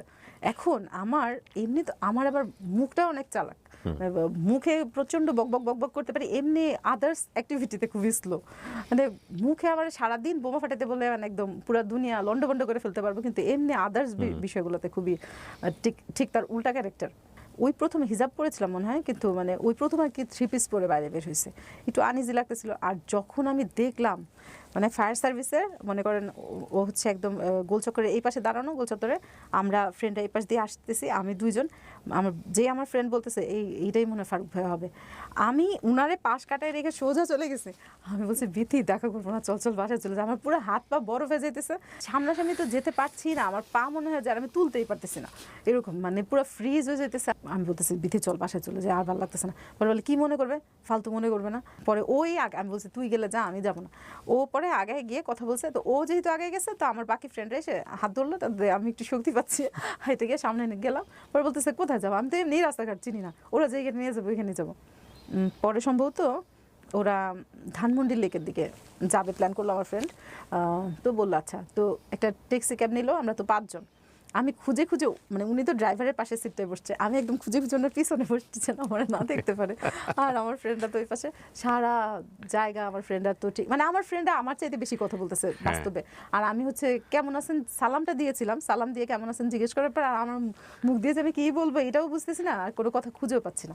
তো যাই হোক, পরে ধানমন্ডি লেকে গেলাম। তো যাই হোক, আমরা বসেছিলাম ওই দিন। একটা মজার ব্যাপার হচ্ছে, আমরা 5 জন বসছি, ও একা বাদাম ছিলে দিচ্ছিল আর কি, চীনা বাদাম কিনে ছিলে দিচ্ছিল। আমরা 5 জন খেয়ে শেষ করতে পারতেছিলাম না, ওর বাদাম মানে এত ফাস্ট বাদাম ছিলে দিচ্ছিল, আমরা 5 জন খেয়ে শেষ করতে পারতেছিলাম না। আর একটা জিনিস ওই দিনই আমার খুব ভালো লেগেছিল, যে রাস্তা পার হওয়ার সময় মানে এত মানে খুব রেসপন্সিবল একটা মানুষ যেভাবে একদম খুব দেখে দেখে রাস্তা পার করে দেয়। ইভেন শুধু একটা মজার ব্যাপার হচ্ছে যে শুধু আমাকেই যে পার করে দিছে এরকম না, আমার সবগুলো ফ্রেন্ডকে। তো এই জিনিসটা আমার জন্য আমার জীবনে প্রথম অভিজ্ঞতা। কারণ আমি আগে দেখতাম আমার ফ্রেন্ডরা কাউকে পছন্দ করে, অ্যাফেয়ার আছে, দেখা গেছে স্বাভাবিকভাবে তার বয়ফ্রেন্ড তো তারই কেয়ার করবে, আমারই তো আর কেয়ার করার তাদের কোনো এত দায় নেই। তো সবসময় দেখতাম যে আমি পিছনে পড়ে থাকি, আমি এরকম। ওই জীবনে খুবই ওই দিনই প্রথম জীবনে খুব স্পেশাল ফিল হইলো, মনে হলো যে মানে আমাকেও খুব বেশি টেক কেয়ার করার মতো একজনকে। কিন্তু এরকম না যে ওই দিন শুধু আমাকেই রাস্তাটা পার করে দিচ্ছে, এরকম না, বাট ওইটা আমার জন্য নতুন অভিজ্ঞতা, ভালো লাগলো। তো যাই হোক, ওই দিন পরে চলে আসলাম, তারপরে তো কথা বলতেছি এটা সেটা, বাসায় আসার পর আবার বকবক, কিন্তু ওইখানে কথা বলতে পারি নাই। পরে যাই হোক, পরে আবার কয়েকদিন পর বলতেছে দেখা করবা। এখন আমি 2 দিন পর আমার বান্ধবীদের থেকে জোগাড় করবো 5 জন, সবাই তো কোনো না কোনো কাজে ব্যস্ত। তো ওই দিন ওকে আমি বলি নাই আমি কি জামা পরে যাব, কিন্তু ও না কাকতালীয় ভাবে আমি যে ড্রেসটা পরে বের হয়েছে ওই ড্রেসটাই পরে বের হয়েছে। ওই দিন হচ্ছে একটা শাহবাগে গিয়ে, শাহবাগের মোড়ে সিএনজিটা একটু থেমেছে, একটা ফুলওয়ালা মেয়ে আসছে। তো তখন আর কি বলতেছে যে ফুল কিনেন ভাবির জন্য কিনেন। তো বলতেছে এখানে কেউ তো তোমার ভাবি না, এরা 2 জন আমার শালি। ওই মেয়েটা কেন জানি না রাগ করে, আমার চেয়ে তো আমার ফ্রেন্ড যে বিথি, ও তাও আমার চেয়ে একটু ভালো দেখতে, ও কেন জানি ওইটা না বলে বলতেছে কি, কে বলছে, মানে ও খুব রাগ হয়ে গিয়ে বলতেছে কে বলছে 2টা আপনার শালি, এইটা আপনার বউ এইটা আপনার শালি। আর মানে স্বাভাবিকভাবে একটা কেমন একটা মানে সিচুয়েশন। আর মানে বিথিকে বলছে বউ, আপনাকে বলছে শালি? আমাকেই বলছে বউ, ও আপনাকে বউ বলছে, ওকে শালি বলছে। ওকে বলছে শালি। এইটাও আমি মানে খুব আমার কাছে অদ্ভুত লাগে, আর খুব রাগ হয়ে বলতেছিল। এবং আমরা 3 জনই খুবই একটু মানে অকওয়ার্ড সিচুয়েশন ফেস করছে। তখন উনি বডি বিল্ডার টাইপের ছিল আর কি, মানে আমি ঠিক যতটুকুই সাদামাটা, উনি ঠিক উল্টোটা, মানে খুবই জিম টিম করতো। আবার চুল টুল বড়। তো ঢাকা ইউনিভার্সিটির ওইদিকের একটা রাস্তা দিয়ে আমরা কোনো একটা দরকারে যাচ্ছিলাম, মানে ফারুক ভাই আমাদের থেকে একটু আগে হাঁটতেছিল, আর ও তখন উনি হচ্ছে হুডি পরে আসছিল, 23 লেখা একটা গেঞ্জি, স্লিভলেস, মানে হাতা কাটা, স্যান্ডো গেঞ্জি না, হুডি মানে হচ্ছে হলো মানে স্লিভলেস হুডি। হ্যাঁ, স্লিভলেস হুডি, আর প্যান্টটাও হচ্ছে গুড, মানে চোখে পড়ার মতো, মানে কি আমি বলি আপনি সবকিছু একদম ছবির মতো মনে রেখেছে, ইটস বিউটিফুল। হ্যাঁ, পরে হচ্ছে কি ওই কত সালের গল্প এটা? এটা 2008-এর, অনেক আগে, 2008-এর, 16 বছর আগের। আমি আর বিথি হচ্ছে পিছনে পিছনে হাঁটছি। আর ওই দিন খুব অনেক বেশি মানুষজন ছিল, কি কারণে জানি না। টিএসসিতে যখন আমরা হেঁটে যাচ্ছিলাম তখন পাশ থেকে ওই আশপাশের লোকেরা তো জানতো না যে আমরা একসাথে। তো মজার ব্যাপার হচ্ছে ও হেঁটে যাচ্ছিল আর আমরা একটু পিছনে। তো ছেলেরা হচ্ছে বুলি করতেছিল ভাইয়াটা, মানে ওই সময়ের জন্য উনি একটু দেখতে একটু অন্যরকম, মানে খারাপ লাগার মতো না, ভালো লাগার মতো। কিন্তু মানে হয় না 100 জনের মধ্যে একটু চোখে পড়বে এরকম, মানে আহামরি না হইলেও হয় না যে একটু মানে একটু বডির শেপের কারণে হোক আর যেমনি হোক একটু ওনারে ছেলেদেরই চোখে পড়ার মতো আর কি। যাই হোক, মানে বোঝা যাচ্ছিল যে উনিও বিয়ে শাদী করবে না, আমিও বিয়ে শাদী করবো না, কিন্তু পছন্দের ব্যাপারটা ক্লিয়ার হয়ে গেছিল যে মানে পছন্দ করে, হ্যাঁ পছন্দের ব্যাপারটা ওইভাবে বলি নাই কেউ কাউকে, বা কোনো একটা রিলেশনে যাবো এরকম কিছু না। কিন্তু আমিও বুঝতাম যে আসলে আমার সাথে কথা না বললেও মানে একটু কষ্ট পায়, বা বাসায় মনে করেন ফোন দিয়েছে আমার বোনের কাছে, খুঁজে পায় নাই, আমার বোনের কাছে বলছে ঠ্যাংটা বেশি লম্বা হয়ে গেছে, একটু কেটে ছোট করার দরকার, এরকম। আর আমার ঘরের মানুষ কেউ কিছু মনে করতো না। এর মধ্যে ওই দিন দেখা করবে, আমি হচ্ছে বাসা থেকে শাড়ি পরে বের হয়েছিলাম, আর আমরা বেরিয়ে হয়েছিলাম মনে হয় রাতের 7টা-8টার দিকে। তো 10টা বেজে যাবে, তো উনি তো আবার যাবে নারায়ণগঞ্জ, ওনাদের বাড়ি হচ্ছে নারায়ণগঞ্জ যাবে। তা আমার কাছ থেকে একদম বিদায় টিদায় নিয়ে আমাকে রিক্সা করে দিল, অনেকখানি রিক্সা চলে আসছে। এরপরে হঠাৎ করে পিছন থেকে এর মধ্যে মনে হয় বাংলাদেশ থেকে চলে যাওয়ারও টাইম হয়ে গেছে এরকম টাইপের, মানে 2-1 দিনের মধ্যে চলে যাবে এরকম। তো হঠাৎ করে পিছন থেকে আবার রিক্সাটা ডাকলো, রিক্সা ডেকে থামিয়ে আবার আমার সাথে সেই মিরপুর 10 পর্যন্ত এসেছে। ওর কিন্তু উল্টা হয়ে যাচ্ছে অনেকখানি রাস্তা, রাতও হয়ে গেছে অনেক। তো মানে খুব অবাক লাগলো, আসলো তো পুরোটা রাস্তা আসলো। তো আমি বলতেছিলাম যে আচ্ছা ঠিক আছে, তো ইনশাল্লাহ ও খালি এইটা বলতেছিল যে আমি যখন আবার ফেরত আসবো 3 দিনের মধ্যে তোমার সাথে দেখা করবো, আবার যদি আসি তখন 3 দিনের মধ্যে দেখা করবো। আমি বলছি না, আমি কই থাকি, মাটির উপরেই থাকি না নিচেই থাকি, তার কোনো ঠিক আছে, আপনি 3 দিনের মধ্যে এত গ্যারান্টি দেন কিভাবে? তো যাই হোক এরকম কথা টথা বললাম, চলে গেল। চলে যাওয়ার পর 2009-এর দিকে সম্ভবত আমার বাসায় একটা মানে পারিবারিকভাবে একটা প্রপোজালের মতো আসছিল। ওনার পক্ষ থেকে? না না, ওনার পক্ষ থেকে না, অন্য কোথাও একটা বিয়ে আসছে। ওনার সাথে তো আমার কোনো কমিটমেন্টের জায়গা ছিল না। আমি ফারুক ভাইয়ের কথা ওই ভাইয়াকে বলছি যে আমি এরকম আমার একটা ভাইয়ার সাথে কথা বলি, এরকম এরকম বলি, খুব মজার ভাইয়াটা, আপনার সাথে পরিচয় করে দেব। ওই ভাইয়াটাও, ওই ভাইয়ার কোনো প্রবলেম নাই, কথা বলবে। তো ওই ভাইয়াটা মানে যে ভাইয়াটা আপনার বিয়ের প্রস্তাব নিয়ে আসছে? প্রপোজাল, হ্যাঁ। তো আর ওই ভাইয়াকে যখন ওর কথা বলছি খুবই সহজভাবে অ্যাকসেপ্ট করে নিছে, সমস্যা নাই, কথা বলবে। আর তখন তো কনফারেন্স করা যেত, মানে এখনো যাই হোক তখন আর কি কনফারেন্স করে কথা বলতাম। তো ওই সময় হচ্ছে আমি যখনই কনফারেন্স করতে যেতাম ওই ভাইয়াটার কোনো রিয়াকশন থাকতো না, কিন্তু ও কেন জানি রেগে মেগে ফোন রেখে দিত। ফারুক? হ্যাঁ, রেগে টেগে ফোন রেখে দিত, মানে এত রাগ করতো যেটা আমার কাছে খুবই অদ্ভুত লাগতো। আমি ভাবতাম যে রাগ করলে তো ওই লোকের করার দরকার, ওনার তো রাগ করার বিষয় নাই, কিন্তু খুবই রাগ করতো, রাগ করে রেখে দিত। এর পরবর্তীতে ফোন দিত ঠিকই, কিন্তু মুড অফ করে কথা বলতো, এরকম। যাই হোক, ও এর মধ্যে হয়েছে কি 2008-এ নাকি ওকে, ও যখন বাংলাদেশে আসছিল তখন ওকে খাটের মাঝখানে বসায় ওদের ফ্যামিলির সবাই গোল করে নিয়ে ধরে ওরে খুব বিয়ে শাদী যেন করে, এটার জন্য খুব প্রেশার দিচ্ছিল। ও হচ্ছে বিয়ে করবে না, কোনো রকম মানে ইয়ে করে চলে গেছে। অনেক বুঝাইছে যে আমার ফ্যামিলির অনেক রেসপন্সিবিলিটি আছে। তখন হলো ওর উপরে ফুল ফ্যামিলি ডিপেন্ডেন্ট, একদম ফুল। তো বলতেছে এত রেসপন্সিবিলিটি আসলে কোনো মেয়ে এসে আমার এইভাবে তো আসলে মানে সঙ্গ দিবে না, তা আমি এখন আরেকজনের আনলে আমার এখন খাপ ছাড়া হয়ে যাবে আমার দায়িত্ব পালন করার ব্যাপারটা, এটা বলে টলে ও চলে গেছে। এখন 2009-এর দিকে সম্ভবত একদিন আমাকে বলতেছে যে আমার তো ভাইয়ের সাথে কথা বলছি, এরকম এরকম, তো তোমাদের বাসায় পাঠাবো। তো এর মাঝখানে আমারই কিছু বলে নাই জীবনে কোনোদিন যে পছন্দ করে বা কাউরে কিছু বলবে, কিন্তু আমাকে জীবনে প্রথমেই বলছে যে আমার ভাইয়ের সাথে শেয়ার করছি তোমার ব্যাপারটা, আর হচ্ছে তোমাদের বাসায় পাঠাবো। তো এর মধ্যে আমি যেহেতু আর উনি ওইভাবে বলে নাই, আমি আর এটা বেশি করে শুনতে চাই না, নিজের একটা প্রেস্টিজের ব্যাপার আছে না। ফোর্থ যে ভাইটা ওকে, আর হচ্ছে ফার্স্ট যে ভাই, ও দুজনকে পাঠাইছে আমাদের বাসায়, পাশের ঘর থেকে রেডি হচ্ছে। ও আমার ফোন দিয়ে বলে দিতেছে যে টিপ পুরো না, টিপলে পছন্দ করবে না, এই কালারে পরো না, ওই কালারে পরো না। আমি তার মানে আপনার বাসায় লোক পাঠাচ্ছে উনি আপনাকে বিয়ের প্রস্তাব দেওয়ার জন্য, এটা আপনি জানতেন আগে থেকে? না, ওই যে 2009-এ বললো আর কি। এবং এর মাঝখানে কোনো অ্যাফেয়ারের কোনো বিষয় নাই, কিন্তু আমিও অ্যাটাচমেন্ট ফিল করতাম, ও অ্যাটাচমেন্ট ফিল করতো। হ্যাঁ, তো বলে দিচ্ছে, হ্যাঁ, প্রপোজাল পাঠানোর জন্যই পাঠিয়েছে। তো এখন আমি তো এই দুইজনের সাথে কিন্তু আমি কথা বলেছি ফোনে, এবং ওই যে ফোর্থ যে ভাইটা, ওর সাথে আমার খুবই ভালো সম্পর্ক, মানে কথা বলছি ফ্রি ট্রি, আর ওরাও ভালোই রেসপন্স। এর মধ্যে এখন আমি পাশের ঘর থেকে রেডি হচ্ছি, রেডি টেডি হয়ে এখন আমাকে যখন দেখবে, আমার নানু আছে বাসায়, আমার মারা, আমি যে ড্রয়িং রুমে যাব, আমি এত মানে মিলিটারি টাইপের করে কথা বলি। এখন আমি তো মানে যখন ওনাদের সামনে যাব পুরো রেডি টেডি হয়ে বসে আছে, এখন দরজার সামনে গিয়ে আমি আর পাওয়ারের সামনে যেতে পারতেছি না। এখন পাশের ঘর থেকে ওর বড় ভাই বলতেছে, কথা বললে তো মনে হয় যে মিলিটারি ফেল, এখন এই রুমেই আসতে পারে না। তো আসলে আমি দেখতেছি মানে প্রায় 10-15 মিনিট ধরে দাঁড়ায় আছি, আমার নানু আমাকে ধাক্কাচ্ছে, আমার পাই সরে না, আমি পরে যেতেই পারি না। এরা পরে ভিতরে করে এসে এরা পরে আমি পরে ভিতরের রুমে পরে বসে আছে, থাক তোমাদের আসতে হবে না, আমি আসতেছি। পরে ওর ভাইয়ারাই আসলো, একসাথে খাওয়া দাওয়া করলাম, মানে প্রথমে খাবার টেবিলেই বসলাম, আর ওই ড্রয়িং রুমে আর যে ফর্মাল দেখা সাক্ষাৎ ওইটা আর হইলই না।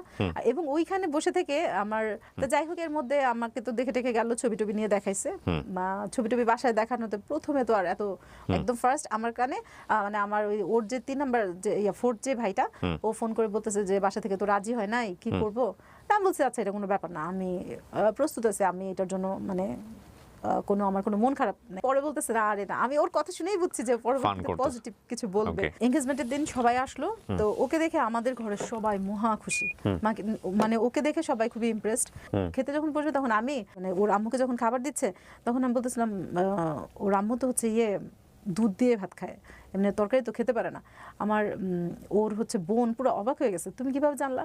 মানে আমি আসলে ব্যাপার হচ্ছে কি, শুধু মানে ওর সাথেই অ্যাটাচ ছিলাম না, ফ্যামিলির সাথেও অ্যাটাচ ছিলাম। মানে ওর সাথে যেমন ওর ব্যাপারে যেমন ইন্টারেস্টেড ছিলাম, ওর ফ্যামিলির ব্যাপারে খুব ইন্টারেস্টেড ছিলাম। তো যাই হোক, এখন তো বিয়ে শাদী হয়ে গেল। বিয়ে হলো কত তারিখে? 26শে সেপ্টেম্বর 2010। 2010-এর 26 সেপ্টেম্বর বিয়ে হলো। Happily married? হ্যাপিলি ম্যারিড মানে অদ্ভুত। আমার বিয়ের ঘটনাটা, মানে মানুষ তো বিয়ের দিন কাঁদে, আমার কাছে মনে হয়েছিল যে আমি পুরো পৃথিবীটা হাতের মুঠোয় পেয়ে গেছি। মানে আমার অখুশি হওয়ার তো কোনো বিষয় না, আমি জোর করেও কাটতে পারি নাই। এবং এইটার জন্য আমার আম্মুকে আমার আব্বু প্রায় খোঁটা দিত, তোমার মেয়ে তো হাসতে হাসতে বিয়ে বসে চলে গেছে, তার কোনো দুঃখ নাই, কান্না নাই, কোনো কষ্ট নাই। এত খুশি ছিলাম আমি, এত খুশি ছিলাম মানে বলার মতো না। আর ওরা হচ্ছে পুরো বাস দিয়ে আসছিল, লোকজন যেহেতু নারায়ণগঞ্জ থেকে এত দূর থেকে আসছিল। আর হচ্ছে আমাদের বিয়ের গাড়িটা, তো প্রথমে আমার ওর যে ফোর্থ যে ভাইটা, ও বলতেছিল যে গয়নাগাটি পরে এদিক দিয়ে গেলে ওইখান তো রাস্তা অনেক তখন একটু ইয়ে ছিল, রিস্কে ছিল। না বলছে না, বিয়ের কি আমি 100 সারা সবসময় বসবো নাকি, এইখানে গাড়ি দিয়ে যাব। তো আমি প্রথমে গাড়িতে বসেছিলাম, ও ছিল, আর তারপর আমার ওই ফোর্থ দেবরটা ছিল, আর সামনে অপরিচিত একজন। সারাটা গাড়ি আমি এত কথা বলছি, আমার মনে হয় না পুরো পৃথিবীতে কোনো বউ এত কথা বলে। আর ইভেন কথা বলার ব্যাপারটা কি, আমি আসলে এত খুশি ছিলাম, ওই খুশিটাই রিফ্লেক্ট করতেছিল। এবং মানে আমি যে একটা নতুন পরিবেশে যাবো, এখানে অ্যাডজাস্ট করতে পারবো কিনা, আমার জীবনে যে কি আসতেছে সামনে, কি পরীক্ষা, ওইগুলো নিয়ে আমার কোনো মাথা ব্যথাই নেই। মানে আমি আমার এইরকম একটা মানুষকে আমি পৃথিবী মানে জীবনে, আমার জীবনে সত্যি সত্যি পাইছি। এবং বিয়েটা হয়েছে যে আমি আর টেরই পাইনি। আমি এর আগে আমি খুব বেশি বিয়ে অনুষ্ঠানে অ্যাটেন্ড করি নাই, আমার বিয়েটাই মনে হয় আমার জীবনে আমি প্রথম খাইছি বলা যায়। কারণ এর আগে যত বিয়ে হয়েছে, আমি বিয়ের ওই বিয়ে পড়ানোটা দেখি নাই, আমার যে বিয়ে হয়ে গেছে আমি টেরই পাই না আমি বিয়ের। আর সবচেয়ে বড় কথা, আমি ভাবতাম যে এটা ওর ফ্যামিলি, আমি যদি ওর ফ্যামিলিরে ভালোবাসি তাহলে ওর মনটা আমি খুব সহজে জয় করতে পারবো। কারণ বিগ লার্নিং, ওর মনটা জয় করতে পারবো। আমার ওই, আর আমিও মনে মনে ভাবতাম যে আমারও যদি একটা খুব সুন্দর একটা ভাই থাকতো, আর যদি ভাইয়ের বউটা আমার পছন্দ মতো না হয়তো, আমারও হয়তো কিছুটা ইয়ে থাকতো। তো জয় করার দায়িত্বটা আমার, মানে এরা আমাকে ভালোবাসবে, একদম ডালা নিয়ে বসে থাকবে আমার ভালোবাসার জন্য, এটা তো হবে না। আমার গিয়ে জয় করতে হবে, এরকম মানে মাইন্ডসেট নিয়েই আমি হচ্ছে গিয়েছি। আমি হচ্ছে বসে আছি, ওরা হচ্ছে বউ ভাতের আয়োজন করতেছে, আমার বোন পাশে বসা। বড় ননাস হচ্ছে ওই যে গাইলছিয়া বলে না, ওই যে গ্রামে গুড়ি কুটেছে, তো ওইটা দিয়ে গুড়ি করতেছে। ওর নাকি চিতই পিঠাটা অনেক প্রিয় ছিল, তো বলতেছে ওনার নাকি হাতে ব্যথা, তো বলতেছে যে ইয়া তুমি কি গুড়ি করতে পারো? আমি বলছি না, আমি সারা জীবন ঢাকা থেকে বড় হয়েছি, আমার তো আসলে গাইলসিয়া যে দেখছি এটাই আমার জন্য ভালো, কারণ আমি অনেক গ্রামে গিয়েছি মাঝখানে। তো মানে উনি খুব বিরক্ত হইতেছে, তাহলে তো আমার ভাইয়ের পিঠা খাওয়ার দিন শেষ। মানে এবং এইটা শুধু উনি শুধু যে পিঠার জন্য বলছে তা না, আমি বুঝতে পারছি। এবং আমি কিন্তু মানসিকভাবে খুব ম্যাচিউরড ওই সময়, কারণ আমি জীবনে এত কিছু দেখছি যেটা আসলে অনেক মানুষই হয়তো বা দেখে নাই। ওই যে হাত ধোয়ানোর ব্যাপারটা, আমি তো, আমার আম্মু হচ্ছে তখন আসলে খুব নার্ভাস ছিল, কারণ আমার আব্বা বিয়েতে রাজি ছিল না। আমি 1 ঘন্টা পরে কবুল বলছি, মানে এবং 1 ঘন্টা যে চলে গেছে আমি নিজেও জানি না। আমার খালি মনে হচ্ছিল আমার আব্বুর সিদ্ধান্তের বাইরে গিয়ে যে একটা সিদ্ধান্ত নিচ্ছি, আল্লাহ জানে কেমন হয়। যদি খারাপ হয় তাহলে আমার আব্বুর জীবনে সারা জীবন একটা দুঃখ থাকবে। এর মধ্যে আমরা কয়েকটা জিনিস মানে দুজনের মধ্যে ডিসকাস করে ফেলছিলাম, যেন আমরা শুধু খালি দুজন মিলেই যেন হ্যাপি না থাকি। ও আমাকে বলছিল যে আমার চলার পথটা খুব পিচ্ছিল, আমার অনেক রেসপন্সিবিলিটি আছে। ওরে আমার ভালো লাগার সবচেয়ে মেইন কারণ হচ্ছে রেসপন্সিবিলিটি। তাই আমার ভালো লাগছে যে লোকটা ফ্যামিলির প্রতি এত বেশি রেসপন্সিবল, সে যদি একটু রেসপন্সিবিলিটি আমার জন্য করে, এটাই আমি ভেসে চলে যাবো এরকম। আমরা কক্সবাজারে গেলাম, তো ওইখানে গিয়ে আমাদের মানে দুজনের আন্ডারস্ট্যান্ডিংটা এরকম ছিল যে আমরা দুইজনে মিলে আসলে ফ্যামিলিটাকে গুছাবো, যতটুকু দুর্বলতা আছে এই ফ্যামিলির এইটুকু গুছাবো। আমরা কক্সবাজার গিয়েছিলাম, ও এই শখটা পূরণ করেছে নিজের, এটা আমার কোনো ইন্টেনশন ছিল না। আমি তো ঘোরাঘুরি পছন্দ করি না, কিন্তু ও খুব ঘুরতে পছন্দ করে। কিন্তু আমি একটা সুতাও কিনিনি, আমরা এটার জন্য কিনি নাই কারণ ওই সময় বিয়ের পারপাসে অনেক খরচ হয়ে গেছে। আর হচ্ছে যদি আমরা একটা জিনিস কিনি, এটা যদি আমি ঘরের সবাইকে সেম জিনিসটা না দিতে পারি, সবাই মন খারাপ করতে পারে। যেহেতু সবাইকে দিতে পারবো না, আমি একটা এমন কিছু দেখে যে স্মৃতি রোমন্থন করবো যে না এটা আমাদের কক্সবাজার থেকে কেনা বিয়ের প্রথম, ওই রকম কিছু আমরা কিনি নাই। এই রিলেশনগুলো আপনারই ছিল? না, আমরা দুইজনের সিদ্ধান্ত নিয়েছিলেন। হ্যাঁ, আমরা চেয়েছিলাম যে এই ফ্যামিলিটাকেই আসলে আমাদের মনে করবো, যে আর ওর রেসপন্সিবিলিটিটা ভাগ নিয়েছিলাম। That is the ultimate lesson of the story. আজকে আপনারা একটা জিনিস খেয়াল করে দেখবেন যে ওনার গল্পের যে একটা শান্ত নদীর মতো বয়ে যাওয়া, there is no ups and down, but শুনতে ভালো লাগছে, কোথায় জানি কি আছে। So message of the story আসলে অ্যাকচুয়ালি এটাই, কিন্তু এন্ডিংয়ের জায়গাটা আরও বেশি সুন্দর। আপনারা একটু সামনের দিকে যান, তাহলে বুঝতে পারবেন। হ্যাঁ, ওর একটা কাজিনের সাথে ওর খুব ভালো সম্পর্ক, তো ও আবার বিয়ে নিয়ে একটু আতঙ্কগ্রস্ত ছিল যে বিয়ে করলে কেমন না কেমন হয়, সবারটা শোনে।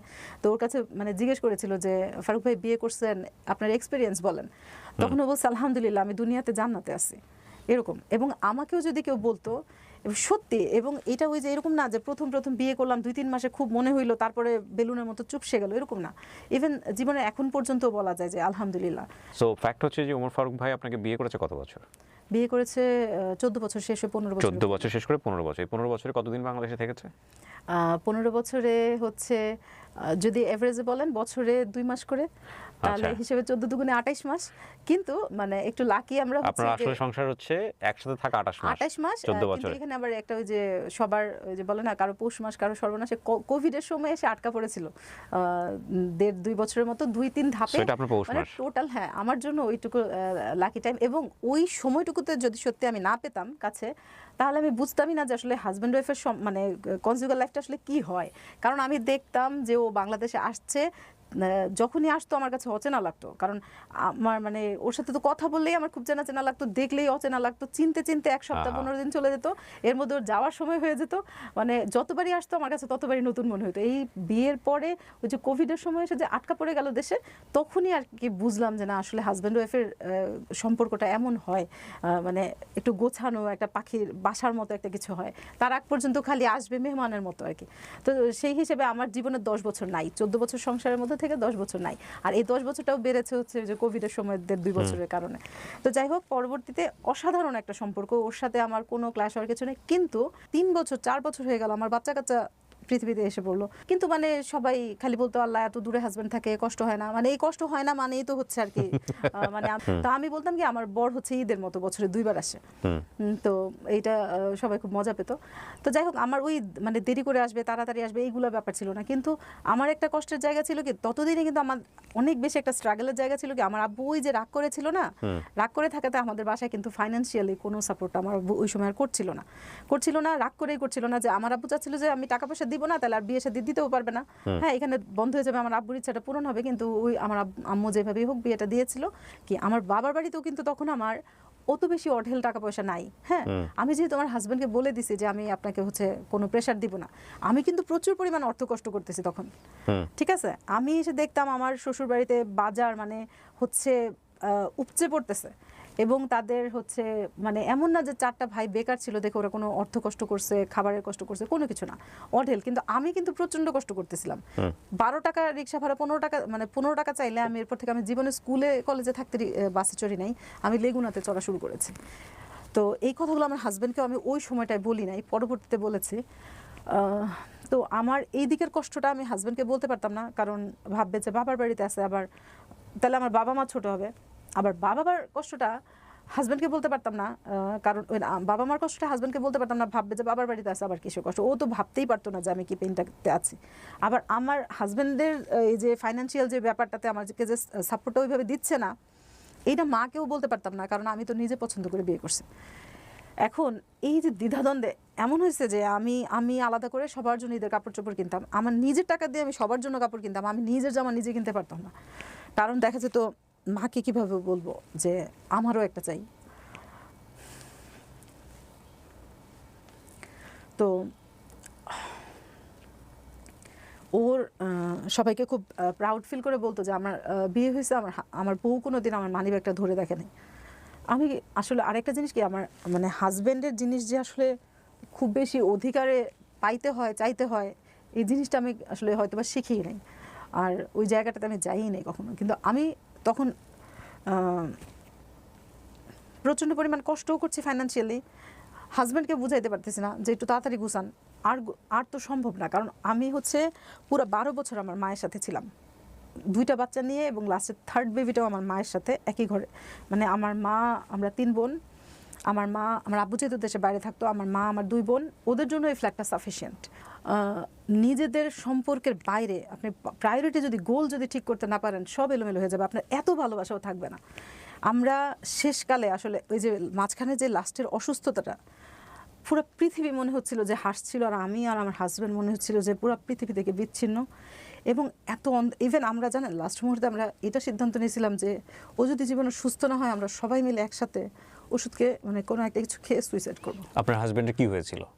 ওর সায়াটিকার প্রবলেম মনে হয়েছিল, এবং ওটা খুব মারাত্মক ছিল। ও ডান পাশ থেকে বাম পাশে মুভ করতে পারতো না। ওর বাথরুমে হচ্ছে বিছানা থেকে চেয়ারে উঠলে বাথরুমে ঠেলে নিয়ে বসাই দিয়ে আসতে হইতো, উঠাই নিয়ে আসতে হইতো। ওই সময় আমার বাচ্চার বয়স 6 মাস, এবং ওই সময় আমি জীবনের রূঢ়তাকারে বলে দেখছি, আপনি জীবনে যার জন্য পৃথিবীর সব কিছু স্যাক্রিফাইস করবেন, এরা আপনার সামনে কীভাবে পোল্টে নিয়ে ফেলবে, এরা এদের জীবন নিয়ে এত বিজি হয়ে যাবে, আপনার এরা মানুষ মনে করবে না।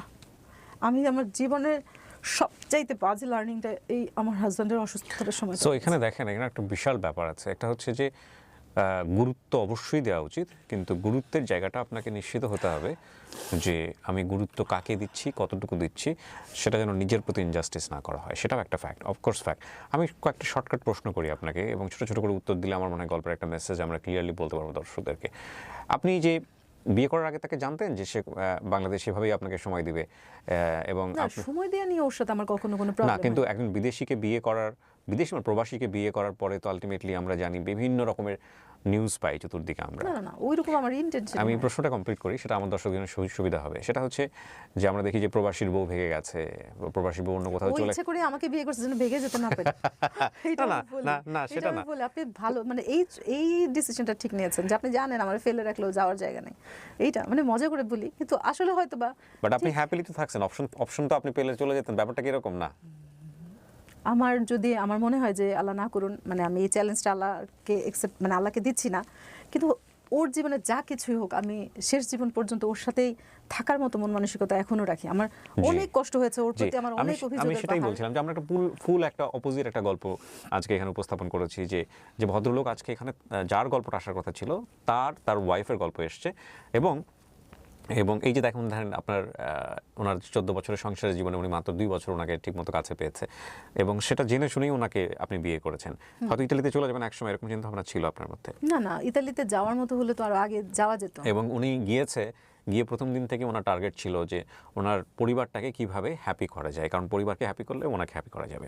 কতটুকু পেরেছে, কতটুকু পারেনি, এই যে চেষ্টাটুকুই তো অসাধারণ। আর জীবন গল্পের আসলে আপনি পুরোটুকু কোনোভাবেই এখানে উপস্থাপন করতে পারবেন না। আমি বরং এই জায়গাটাই ফোকাস করতে চাই আজকের এই গল্পে, সেটা হলো যে হ্যাঁ, পাওয়া আছে, না পাওয়া আছে, সংসার জীবনের ত্যাগ আছে, তিতিক্ষা আছে, কিন্তু এই যে মিউচুয়াল রেসপেক্টটুকু, মানে উনি ওয়াইফ হিসেবে ওনার হাজব্যান্ডের প্রতি, এবং পারিবারিক দায়িত্ববোধের জায়গাটা থেকে যে চিন্তাটা করা যে ওনার সাথেই আমার পুরো জীবনটা কাটবে, এবং বছরের পর অপেক্ষা করে একজন প্রবাসীর বউয়ের কি থট হয় প্রবাসীর হাজব্যান্ডের প্রতি, কিভাবে সম্পর্ক হয়, সেটার কিছুটা হলেও আমরা আজকের গল্পে ধারণা পেয়েছি। আপনি গল্পটা কেন বললেন আমাদের এই সোশ্যাল মিডিয়াতে? আসলে আমার চাইতে ভালো আরো অনেক মানুষ থাকে, ওইটা বিষয় না। আমি আমার ফ্রেন্ডদের সাথে যারা খুব ক্লোজ তাদের বলি যে আল্লাহ আমাকে একটা জান্নাত দিছে, কিন্তু চাবিটা আমার কাছে নাই। আমি এত সুখ শুধু অতিরিক্ত স্যাক্রিফাইস করতে গিয়ে নষ্ট করে ফেলছি। আমি কতটা ভালো থাকতে পারতাম যদি আমি এতটা স্যাক্রিফাইস না করে আরেকটু স্যাক্রিফাইসের জায়গাগুলো কমায় রাখতে পারতাম। স্যাক্রিফাইস করার নেশা আমার হাজব্যান্ড আর আমার এমনভাবে পেয়ে বসছিল। এখন আমার অর্থের জন্য কোনো কষ্ট নাই যে আমার হাজব্যান্ডের টাকা নাই, 26 বছর রোজগার করার পর আমার বাচ্চারা স্কুলে কষ্ট করে রিক্সায় একসাথে 3 জন বসে যায়, আমার বাচ্চাদের আমি আমার পছন্দ মতো কিছু দিতে পারি না। স্কুলে আমার হচ্ছে 100 প্রতি বছর স্যারদের কাছে রিকোয়েস্ট করতে হয়, স্যার প্লিজ বেতনটা একটু স্যাক্রিফাইস করেন। সবাইরে ভালো রাখতে গিয়ে আমি আর আমার বাচ্চারা ভেসে গেছে।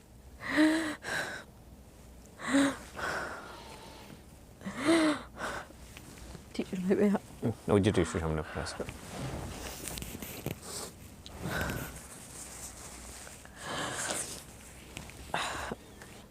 নিজেদের জীবনে আসলে এত ঝড় আসতে দেওয়া উচিত না। নিজেদের জীবনে অন্তত এই হাজব্যান্ড ওয়াইফের সম্পর্কটাকে একটু পাশে রেখে অন্য জায়গাগুলোকে একটু সেকেন্ড প্রায়োরিটিতে রাখা উচিত। আমি বলছি না যে দায়িত্ব পালনের জায়গা না, কিন্তু আপনি জীবনে কাকে প্রায়োরিটি দিবেন এটা অনেক ইম্পর্টেন্ট। একটা সময় গিয়ে দেখবেন আপনি যাদের জন্য স্যাক্রিফাইস করতেছেন তারা নাকের ডগায় ভালো তো থাকবেই, আপনাকে তারা মানুষের মূল্যায়ন করবে না, কিন্তু আপনি কিন্তু ভেসে যাবেন।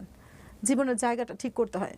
এত ভালোবাসার পরেও ভালো থাকা যায় না কখনো যদি আপনি আপনার গোলটা ঠিক করতে না পারেন।